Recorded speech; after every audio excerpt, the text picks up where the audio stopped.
اور میں نے دیکھا ہے کہ جو اپنے بارے میں یہ طے کر کے بیٹھا نا کہ انتقال نہیں ہوگا, اس کا جلدی ہوتا ہے, وہ تو پہلے ہی نکل جاتا. اللہ کہتے ہیں تو کس خوش فہمی میں مبتلا ہے, وہ تو پھر بھی ذہن میں ہے اس کے. تو حرکتوں سے پتہ چل رہا ہے کہ مرنے کے لیے تیار نہیں. پلاٹ خریدیں گے, مکان خریدیں گے, اس میں 60 سال کی عمر میں مکان اگر اپنے بچوں کے لیے بنا رہے ہو تو ٹھیک ہے, اپنے لیے بنانے کا بولو نا بھائی, کوئی تک نہیں بنتا. بچوں کے لیے بھی بنا رہے ہو تو ٹھیک, کس تصور میں, وہ پھر میں اس پہ بات کر چکا ہوں. فرض کر لو بنا رہے ہو, تو اگر اس نیت سے بنا رہے ہو کہ میں مر گیا تو, اور اللہ نے پیسہ بھی بہت دیا ہے, اتنا دیا ہے کہ میں بار بار کہتا ہوں کہ پہلے اپنی خوراک, بچوں کی تعلیم, اچھی سواری, وہ میں بول نہیں سکتا, ٹھیک ہے نا. اب تو آپ اتنے فل ان دا بلینکس. سب سے پہلا پیسہ جو ذاتی گھر بنانے کی بات کرتے ہیں نا لوگ, ذاتی گھر بہت ضرورت ہے. میں کہتا ہوں 5ویں درجے میں ضرورت ہے. ضرورت نہیں ہے ایک ضرورت بالکل نہیں. ضرورت چھت کی ہے, چاہے کرائے کی ہو چاہے اپنی ہو, ایک آسائش ہے, آرائش ہے, تو وہ 5ویں درجے میں. سب سے پہلے خرچ کرو. میں یہ بات خوب اچھی طرح سمجھ لیں, میں ذاتی گھر بنانے کے خلاف نہیں ہوں. لوگ کہتے ہیں یار یہ اتنے سارے لوگ جو ذاتی گھر بنا کے بیٹھے ہیں بیوقوف ہیں. خلاف نہیں ہوں, میں کہتا ہوں اس کو 5ویں نمبر پہ رکھو اگر رکھنا ہے تو. سب سے لوگ پیٹ کاٹ کاٹ کے گھر خرید رہے ہیں. پہلے یعنی پیٹ کاٹ کاٹ کے نا, متوسط درجے کی آمدن ہے, اس میں قسطوں پہ اتنی انسٹالمنٹ پہ آپ نہ صحیح طرح کھا سکتے ہو, نہ بچوں کو صحیح طرح پڑھا سکتے ہو. پہلے بنیادی خرچے پورے کرو. نمبر 1 اچھی خوراک. صبح ناشتے میں بادام, پستے, اخروٹ. نہیں آ رہی بات؟ اس سے اچھا والا کولیسٹرول بنے گا, صحیح ہے. بڑے گوشت پر اگر پابندی ہے تو بکرے کا گوشت. پھر جب بیگم بولے 5 کلو تو یہ نہیں بولو کہ کیا ہو گیا ہے, مہنگا ہو گیا. بیگم سے بولو بیگم جو گھر خریدنے کے لیے پیسے رکھے ہوئے تھے نا, اس سے آج کل تمہیں کیا کھلا رہا ہوں, بکرا. کرائے کے گھر میں گزارا کرو, روز بکرا کھائیں گے. گھر تو ان اینٹوں سے دیواروں سے دل لگا کے کیا کرنا ہے بھائی, جنازہ اٹھے گا یہاں سے. یہ اپنی ہو کرائے کی ہو کوئی فرق نہیں پڑتا, چھوڑنا ہے اس کو. یہ تیار نہیں ہے اس کے لیے, میرا گھر ہے, وہ تو کیا کر لے گا بھائی. یہ جتنے قبرستان میں لیٹے ہوئے ہیں ان کے سب کے اپنے گھر تھے, تو جانا ہے, نکلنا ہے, مسافر خانہ ہے. سیٹوں سے دل نہیں لگا. W11 میں بیٹھو گے, کیسی جھالریں لٹک رہی ہوتی ہیں نا W11 میں. ارے وہ کیسا زبردست W11 کو دلہن کی طرح سجایا ہوا ہوتا ہے, تو کیا گھر لے جاتے ہو اس کو؟ او بھائی سفر کی جگہ ہے, بیٹھو. لال سیٹیں ہوتی ہیں چمکتی ہوئی, ہے نا, کیسی چمکتی ہوئی لال سیٹیں, اچھی چمک پٹیاں لگی ہوئی ہوتی ہیں پوری, اندر بھی W11 پہ, باہر بھی. اب تو ہم بیٹھے نہیں, بہت عرصہ ہو گیا, وہ لوگ نہیں چھوڑتے نا, جہاں بھی جاؤ بیٹھو تو لوگ پہچانتے ہیں. ڈرائیور کے بارے میں ڈر ہوتا ہے, اکرام میں مجھے اسی سیٹ پہ لے جا کے نہ بٹھا دے. پائلٹ نے تو بٹھا دیا تھا تھوڑی دیر کے لیے اپنے ساتھ, تو اب W11 کے ڈرائیور نے پہچان لیا, پتہ چلا مفتی صاحب آپ یہاں بیٹھے جی. تو اب یہ تھوڑی کہ اتنی چھمک چھلوں کی طرح چمک رہی ہے, تو اب آپ کو W11 سے محبت ہو گئی. اب آپ کہہ رہے ہیں میں گھر جاؤں گا ہی نہیں, یہ میری سیٹیں ہیں, یہ اسٹیئرنگ میرا ہے. ارے بھائی یہ تو وقتی طور پر سفر کے لیے ہے. کتنا بڑا گھر ہو, کتنی اچھی لوکیشن ہو, یہ چھوڑ کے جانا ہے. جنازے اٹھیں گے یہاں سے. اور سب کے قارون نے کیسے کیسے محلات بنائے, کم ترکوا من جنات وعیون ونعیم. قرآن کہہ رہے کیسے بڑے بڑے باغات چھوڑ کے گیا دنیا سے وہ. وزروع ونخل, اور کھجور کے باغات اور کھیتیاں, یعنی کاروبار الگ تھا اس کا, سب چھوڑ چھاڑ کے ختم. فما بکت علیہم السماء والارض. اللہ فرماتے ہیں نہ ان کے اس قسم پرسی پہ آسمان رویا, نہ زمین کو ان پہ ترس آیا. ہمارے نبی کیا چھوڑ کر گئے؟ ایک آدھ گھوڑا تھا میرا خیال, ایک تلوار, بس یہ وراثت چھوڑ کے گئے دنیا سے. لیکن کامیاب کون تھا؟ ہمارے نبی کامیاب تھے بھائی. دنیا کو مسافر خانہ سمجھا. ہم اس پہ فخر کر رہے ہیں یار یہ اتنا بنا رہا ہوں, اتنا بنا رہا ہوں میں. تو سب سے پہلے پیسہ خرچ کرو کس پہ میرے بھائی؟ خوراک. تعلیم سے زیادہ خوراک پہ. باڈی ہوگی صحت ہوگی تو پھر آگے تعلیم بھی ہے. بیمار آدمی کیا بیچارہ, وہ ایک حکیم صاحب ہم مجھے کہا کرتے تھے کہ دیکھو موٹا حکیم اور دبلے فقیر پہ کبھی دبلا حکیم اور موٹا فقیر ان پہ اعتماد نہیں کرو. میں نے کیوں کہہ رہے ہیں, دبلا حکیم اگر اس کو صحت بنانی آتی ہے تو خود دبلا کیوں ہے اتنا, خود اپنے آپ کو صحت مند کیوں نہیں رکھ سکا یہ. اور موٹا فقیر کا مطلب اگر یہ واقعی فقیر ہے تو اتنا موٹا کیوں ہے, اس کو اضافی مل رہا ہے تبھی یہ گول ہو گیا ہے. بڑوں کی باتیں ہوتی, بڑی خاندانی باتیں ہوتی ہیں. تو صحت اچھی نہیں ہے تو میرے بھائی لوگ آپ سے, اگر آپ ڈاکٹر بھی ہیں تو لوگ علاج نہیں کرائیں گے. آپ بولیں گے یار یہ ڈاکٹر صاحب خود اتنے باریک سے ہیں تو یہ کیا علاج کریں گے. تو سب سے پہلے, اور صحت پہ پیسہ بھی خرچ ہوتا ہے. آپ کہہ سکتے ہیں غریب لوگ زیادہ صحت مند ہوتے ہیں, وہ اس لیے ہوتے ہیں کہ وہ کھاتے کم ہیں, محنت زیادہ کرتے ہیں, وہ ایک اور وجہ ہے. لیکن اگر غریب اچھی خوراک کھانا شروع کر دے تو اور زیادہ صحت مند ہو جائے گا. اور اچھی خوراک پہ روکڑا بولو نا بھائی, خرچ ہوتا ہے. یہ جو کوکنگ آئل آپ مارکیٹ سے لے کر آ رہے ہو اس پہ پیسے خرچ نہیں ہوتے, سستا ہے, دیکھنے میں چمکدار ہے, اس لیے کھا کھا کے قبرستان ہے بھائی بھر دیے. دیسی گھی کا مشورہ تو کہتے ہیں یار پیسے ہی نہیں ہے. وہ بحریہ ٹاؤن میں پلاٹ کے پیسے کہاں سے آئے تمہارے پاس یار, تمہارے پاس دیسی گھی کے پیسے نہیں ہیں. بحریہ ٹاؤن میں تم نے بنگلہ خرید لیا ہے. جس کے پاس دیسی گھی کے پیسے نہ ہوں وہ ذاتی مکان خرید سکتا ہے. اس کا مطلب یہ ہے کہ بھائی مکان میں تو سریا ڈالا جا رہا ہے, اور جو مکان میں رہنے والا ہے وہ اپنے ہڈیوں کے سریے کی فکر نہیں کر رہا, وہ اپنی ہڈیوں میں سریا نہیں ڈال رہا. ہڈیاں کھوکھلی ہو رہی ہیں اور مکان میں اتنے موٹے موٹے سریے ڈل رہے ہیں. اور پہلے جو دیکھو مکان رہا خود مر گئے تو مکان کا کیا فائدہ, مکان نہیں تھا خود رہے, کوئی نہ کوئی چھپڑا مل جائے گا رہنے کے لیے. کیا یار سمجھ میں نہیں آ رہا یار, میرا خیال بہت مشکل ہے بھائی. آپ کہہ رہے اتنا آسان ہے, پھر اتنا مشکل کیوں ہے؟ یہ تو بہت آسان ہے. عمل کریں گے نا تو پتہ چلے گا کہ پورا 1 گھنٹے کا بیان کخ بھی سمجھ میں نہیں آئے. حقیقت ابھی آپ جب جمعے کے بعد گھر جائیں گے نا تو پھر گھر میں خیال آئے گا, بیگم سے کہیں گے یار ہم دیسی گھی کے پراٹھے کھا لیا کریں, کیا خیال ہے؟ بیگم کہے گی دماغ صحیح ہے, بحریہ ٹاؤن کی قسطیں کون بھرے گا؟ پھر آپ کہیں گے بات تو صحیح ہے یار, ذاتی مکان, کیا ڈائلاگ کیا ہو گیا, ذاتی اپنا گھر اپنا ہی ہوتا ہے, بھلے اس میں چائے میں پاپے ڈبو ڈبو کے کھاؤ سارا دن, اپنا گھر. یہ نہیں کہتے کمبخت اپنی باڈی اپنی ہی ہوتی ہے, پہلے باڈی ہے گھر بعد میں ہے. میں نے وہ بیان کیا تھا نا, ذاتی مکان دماغ میں مسلط کیا ہوا ہے. مکان بنائے فالتو پیسہ, فالتو تو نہیں کہہ سکتے, بہت زیادہ پیسہ ہو, خوب اچھی خوراک, بچوں کی اچھی تعلیم, بہت فٹ فاٹ. اب یہ کہ صدقہ خیرات بھی اچھا خاصا کر لیا کرتے ہو, پھر بچ رہا ہے تو چلو یار ذاتی ہو جائے, اچھا ہے. اس میں یہ ہو کہ بچوں کے لیے مرو گے تو ایک وراثت میں اچھا حصہ مل جائے گا, یا کوئی پلاٹ لے کے ڈال دو ان کے لیے, کرائے میں پھر رہو, بچوں کے لیے کیا لے کے ڈال دو, پلاٹ. حدیث میں آتا ہے کہ اس حال میں دنیا سے جاؤ کہ بچے لوگوں کے سامنے بھیک مانگیں. اس کو آپ صلی اللہ علیہ وسلم نے پسند نہیں کیا.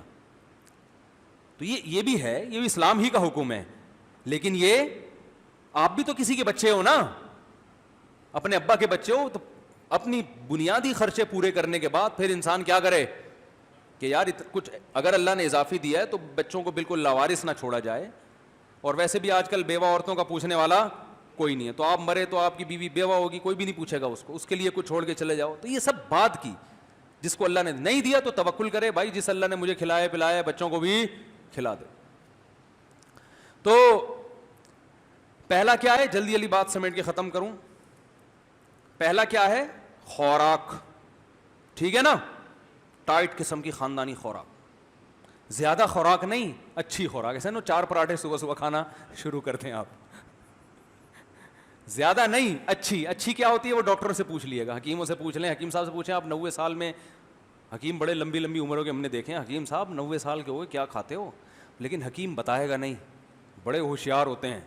صحیح, وہ بتائے گا نہیں, بہت کم بتاتے ہیں ورنہ بتاتے نہیں ہیں. تو دوسرے نمبر پہ میرے بھائی بچوں کی, اچھا خوراک میں صحت بھی داخل ہے. کوئی جم مشین لے آؤ گھر میں بیگم صاحبہ کے لیے, بیگم یہ جو اتنا آپ گول ہوتی جا رہی ہیں نا, اس گولائی کی وجہ صرف یہ ہے کہ آپ کا جو ان پٹ جو ہے نا اس کی نسبت آؤٹ پٹ بہت کم ہے. جتنے پراٹھے انرجی سیو ہو رہی ہے ایسا, تو آپ انرجی سیور نہیں ہیں. وہ بیٹری ہے میرے پاس جو انرجی سیو کرتی ہے, جب لائٹ چلی جائے گی تو وہ کیا کرے گی, وہ انرجی دے گی ہمیں. آپ اگر انرجی سیو کریں گی, جو آپ کے اسٹرکچر سے لگ رہا ہے کہ ساری انرجی کیا ہو رہی ہے, سیو ہو رہی ہے, تو کسی دن یہ دھماکے سے بیٹری پھٹ جائے گی.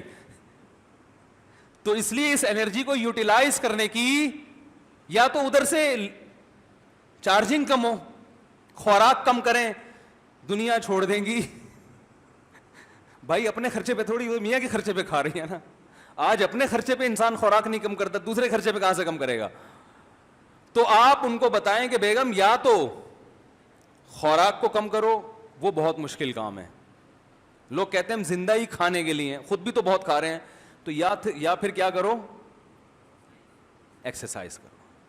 تو گھر کے کام کاج بھی آج کل نہیں ہوتے خواتین سے, پہلے تو برتن دھونا, پوچھا, اور یہ اتنے سارے کام. بچے بھی ہوتے تھے 6 8 صبح صبح سب کو ناشتہ کرا رہی ہیں, سب کے کپڑے استری ہو رہے ہیں, سب کو شوز پہنا کے گھر سے, وہ اسی میں اتنا کچھ انرجی یوٹیلائز ہو جاتی تھی. اب بچہ بھی ایک آدھ وہ بھی ہو گیا, اللہ کی دین ہے, وہ بھی نہیں ہو رہے.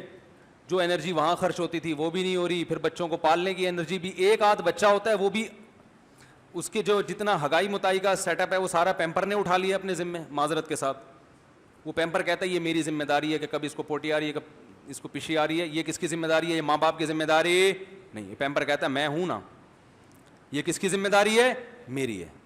آپ بے فکر ہو جائیں, بس آپ کا کام ہے 24 گھنٹے میں ایک دفعہ اٹھایا, پھینکا, دوسرا چینج کر کے لگا دی, یا 2 دفعہ کر لیں زیادہ سے زیادہ. تو یہ ٹینشن بھی کیا ہو گئی. پہلے راتوں رات پوری رات نالیوں پہ لے کے, واش روم میں لے کے بیٹھی رہتی تھی مائیں, سی کرتی رہتی تھی, کم وقت کب کرے گا.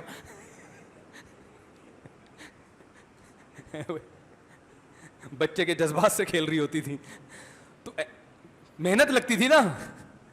پھر بستر گندا ہو گیا, اس کو دھونا ہے, وہ بہت سارے کام تھے. اور اس سے اور پیچھے جائیں گے تو چکی خود چلایا کرتی تھی ہیں بھائی, تو اس میں اتنا پسینہ نکلتا تھا, بالکل فٹ فاٹ. 99 سال کی عمریں ہوتی تھیں. عورتوں کی عمر زیادہ ہوتی تھی پہلے, مرد مر جاتے تھے جلدی. اب سارے کام بولو بھائی ختم. بچے بھی پیدا نہیں ہو رہے, جو ایک آدھ ہو رہے ہیں, آدھا دن اسکول پال رہے ہیں ان کو, اسکول کی ٹینشن, وہ میاں کے جیب سے پیسے جائیں گے وہاں پہ. پھر آدھا دن ان کو 6 7 8 گھنٹے سو جائیں گے, باقی دن ان کو کمپیوٹر پالے گا, کارٹون. وہ کارٹون کے سامنے بیٹھے رہیں گے, کمپیوٹر کے سامنے گیم کھیلتے رہیں گے, ویڈیو گیم, تو وہ پال لیتا ہے. تو دونوں کی صحت کہاں جا رہی ہے بھائی, برباد ہو رہی. تو ان سے کوئی مشین لا کے رکھ دیں گھر میں, بیگم اس پہ تھوڑا تھوڑا چلا کرو, ٹھیک ہے نا, بھاگا کرو, پسینہ نکلنا. پھر ایئر کنڈیشن روم ہے, جو گرمی سے تھوڑی بہت انرجی ختم ہوتی تھی وہ بھی. تو پیسہ اس پہ خرچ کریں, بحریہ ٹاؤن آخر میں آئے گا بھائی. تو صحت پہ پیسہ خرچ ہو گیا. دوسری چیز پیسہ خرچ ہونا چاہیے ایجوکیشن پہ. ویسے ایجوکیشن پہ پیسہ لگتا نہیں ہے, غربت میں بھی اچھی ایجوکیشن مل جاتی ہے, لیکن اگر کوئی سمجھتا ہے کہ نہیں تو پھر دوسرے درجے میں کہاں خرچ کر لے, اس پہ خرچ کر لے. لباس اچھا رکھے. تیسری چیز سواری خاندانی ہونی چاہیے, بلکہ تیسری چیز سواری نہیں, گاڑی بھی چوتھے نمبر پر ہے, بلکہ سب سے پہلا نمبر تو میں نے بتایا ہی نہیں ہے, وہ سب سے پہلے نمبر پر ہے. اس لیے کہ صحت اس سے جتنی اچھی ہوتی ہے کسی اور چیز سے, کیونکہ انسان کو راحت ملتی ہے نا. ارے قرآن میں اللہ فرماتے ہیں جعل لکم من انفسکم ازواجا لتسکنوا الیہا, اللہ نے تمہارے لیے بیویاں بنائی تاکہ تمہیں سکون ملے. تو سکون سے اچھا صحت بنانے کا کوئی ذریعہ ہے؟ میں کہتا ہوں الٹا سیدھا کھا لو لیکن خوش رہو تو وہ آدمی زیادہ اچھا رہے گا. اور جو زیتون پیے, انجیر کھائے مگر ٹینشن میں ہو, اس کی صحت اچھی نہیں. تو اللہ نے نکاح کو سکون کا ذریعہ بتایا. تو سب سے پہلے پیسہ کس پہ خرچ کرو, نکاح پہ. ہمارے نبی, زیادہ نہیں جاؤں گا اس طرف, پھر وہ خواتین سننا چھوڑ دیتی ہیں, وہ یہیں پر اسٹاپ کر کے کہنے آگے کا بیان ہم نے نہیں سننا. تو سب سے پہلا پیسہ خرچ ہونا چاہیے کس پہ میرے بھائی, شادی پہ, شادیوں پہ. وہ آپ نے تشریح کر دی, چلو شادیوں پہ نہیں تو شادی پہ بھی, شادی پہ ہی کر لو. شادی پہ ہی کر لو, اچھا جگہ رشتہ لے کے جاؤ, اچھی جگہ رشتے پہ روکڑا خرچ ہوتا ہے. خوراک پہ پیسہ خرچ کرو, سواری خاندانی رکھو, آپ کا وقت بھی بچے گا, دماغ بھی. سواری نہیں رکھتے لوگ, پیسہ اللہ نے دیا, اتنی بھاری بھرکم قسطیں بھر رہے ہیں, مگر رکشوں میں سفر, چنچی میں بیٹھ بیٹھ کے. بھائی اللہ نے پیسہ نہیں دیا تو پھر چنچی بہت بڑی نعمت ہے اللہ کی, پیدل جاؤ بلکہ زیادہ بڑی نعمت ہے. دیا ہے پیسہ تو میرے بھائی سواری اچھی رکھو. دیکھو میرے شیخ نے ذاتی مکان نہیں بنایا, گاڑی کویت کے شہزادے سے خریدی تھی. میرا خیال ہے آپ کو کویت کا پتہ نہیں ہے, اور اس کے شہزادے کا بھی پتہ نہیں ہے, اور اس کی گاڑی کا بھی پتہ نہیں ہے, اس لیے آپ حیران نہیں ہو رہے اتنا. کویت کے شہزادے سے گاڑی خریدی, جب وہ روڈ پہ چلتی تھی تو پبلک بولتی تھی کہ یہ کس کی گاڑی ہے, یہ کس کی, بول لو نا بھائی, گاڑی ہے. اور ہم بھی اس میں بیٹھتے تھے تو ایسا سکون ملتا تھا اس میں بیٹھ کے جیسے پتہ نہیں جنت میں آ گئے. تو اس گاڑی کا فائدہ یہ ہے کہ بھائی لانگ ڈرائیو میں آپ پشاور جاؤ کوئی ٹینشن نہیں ہے, کوئٹہ جاؤ کوئی ٹینشن نہیں ہے, لاہور جاؤ, بلکہ سفر مزیدار. تو سفر بھی تو انسان کو کامیاب بناتا ہے نا, جو سفر نہیں کرتا وہ تو بہت سارے چیزوں میں پیچھے رہ جاتا ہے. کاروبار کے لیے بھی سفر کرنا پڑتا ہے انسان کو, اور تعلیم کے لیے بھی سفر کرنا پڑتا ہے, رشتہ داری جوڑنے کے لیے بھی سفر کرنا پڑتا ہے, تعلقات بڑھانے کے لیے بھی سفر کرنا پڑتا ہے. آپ کے پاس اچھی گاڑی ہے بہت, ورنہ آپ ایک مہینہ تو ٹکٹ میں لگتا ہے, پھر کسی اور کی سیٹ پہ جا کے بیٹھ جاتا ہے آدمی. بہت سارے مسائل ہیں, اور جہاز کا تو ویسے بھی کوئی بھروسہ. کیا خیال ہے, وہ ویسے ہی دنیا پی آئی اے والوں کا اس امت پر بہت بڑا احسان ہے, انہوں نے ہمیں یہ سکھا دیا کہ یہ دنیا مسافر خانہ ہے. ٹھیک ہے نا. تو یہ چند چیزیں ہیں, وقت پورا ہو گیا. اللہ تعالیٰ سمجھنے کی عمل کی توفیق عطا